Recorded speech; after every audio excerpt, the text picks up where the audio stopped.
Hello, friends. We are in London once again, and we are continuing our series of interviews of the Goans who have been winning laurels in United Kingdom. Today, we are going to interview two sisters, Lanisha and Delisha, who have been winning laurels. You can see the awards here. They have been promoting Konkani here, but then besides theatre, and both the sisters are into music. So let's go and find out what is motivating them and how they have been promoting the Konkani language here.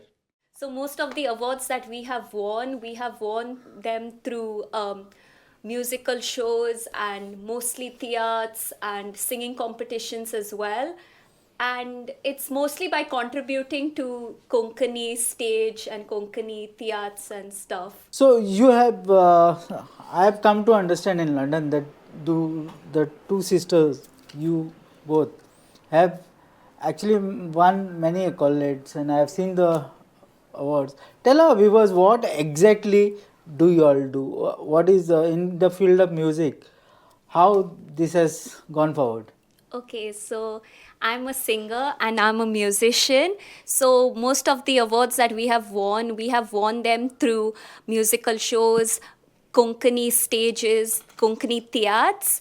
And we have been singing since the age of 6. So it actually started from the age of 6. We went ahead and we took part in a singing competition. Both of us won first prize, and then at the age of 10, we took our first step into Konkani theatres, and then from there we just kept on going forward and forward. And we have performed in many different places, all like in many different countries as well. We have performed in Middle East, such as Bahrain, Kuwait, Dubai, Sharjah, like United Arab Emirates. We have also performed in Paris. We have also performed in US. We have also performed in India as well, in Mangalore and Goa as well. And yeah. Yeah, we've also like performed in like for Goa Day. They have this big event that happens, and a lot of Goans come to these In events. UK? Yeah, in the UK, Okay. a lot of Goans, like it's like the main event where Goans from all over the UK, they come to this event, and we perform there almost every year, every time. How did you get this motivation to take up music, theatre, and all those things? I think it comes a bit from like family and stuff, because our parents are very musical. So like my dad, he used to play the guitar. I mean, he still plays the guitar. So like and then he would sing songs with us. So then my parents were like, oh, let's see if because my daughters can sing, so let us put them for a singing competition. And in like our first attempt at separate occasions, we both got like first place. So it's like, and it was a Konkani singing competition. So yeah, and then we just started from there to sing.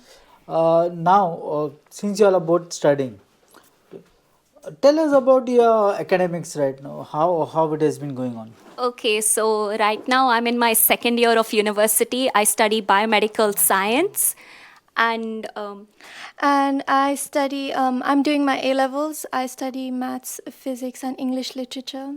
Yeah. Okay. So, how is this singing and theatre affecting your academics? no, we get this question asked a lot, but no, it doesn't actually really affect. I think it's more about balancing both of them out. So, for a certain time, we'll give it to studies priority, and then when we have to practice and do rehearsals, we will put our time and effort into that.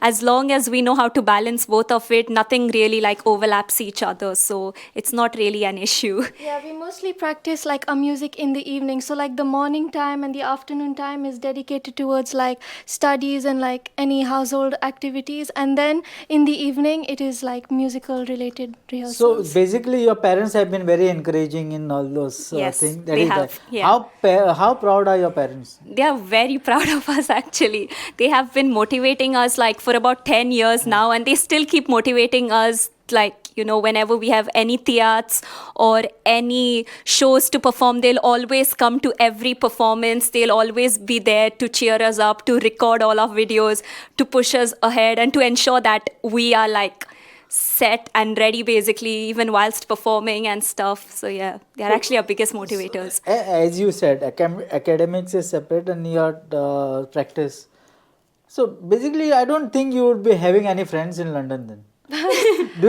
You must be not getting any time to do that. No, we have like, I mean, we have friends like so we have a lot of friends like we meet through like the arts and stuff, and in school and family. We get time, we make time to. Okay, Balance do you want to take this talent as a profession, career, or what is going on in your mind?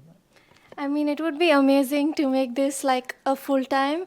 I feel like it's very rewarding, and we get to promote Konkani, and we get to, even those who don't know Konkani, they get introduced to Konkani because it's not a very, like, not many people may know what Konkani is. So it's like a good platform for us as well. I mean, right now we do not know at the moment, basically, but in the future, if our mind changes and if we do actually take it as a full-time, career, we wouldn't really mind and we wouldn't hesitate. Like, we will go ahead and keep promoting our Konkani language so that we can be inspiration for the younger generations as well, so that other kids who can see us perform, like, can use us as a source of inspiration, and we'll keep promoting it ahead as well. See, in Goa, many people have stopped speaking in the Konkani, the local language, and it's only English. If you go and see in Goa, most of the forget Catholics, even in Hindu houses, you can see this trend changing. Now you all are promoting Konkani language. What makes you do that? I mean, personally, we have been born and brought up in Gulf, basically in Dubai. So when we come from Gulf, it's like you don't really get surrounded by a lot of people who speak Konkani you are and stuff. born and brought up in Gulf. Then how did you learn Konkani and so efficiently? Oh, through our parents, basically. Like, at home, they would keep speaking with us in Konkani. And at a very young age, we got introduced to theats, like so when we were 6, 7 years old. I think by going to theats continuously, that kind of provoked a love for us for Konkani dramas, for Konkani theats. So that is like my main source of inspiration, basically. And for the people, Like also our grandparents, it's like we need to know how to speak in Konkani because they don't understand English. So I feel like even if our Konkani was not that perfect, it's like we would try our best, even though it would sound a bit funny because when we were young, our Konkani wasn't that good. But then like throughout the years, we keep speaking. And if someone talks to me in Konkani, it's like I can give a response and they will be able to understand me. Yeah. I would thank both you sisters for giving us your time and speaking to our channel. We wish you all the best for your future. Yeah, Thank you very much. Once. Oh, yeah. Thank you, Surajnan, and for Goemkarponn for having us. Yeah, thank you so much. Mogasu. Okay. Thank you.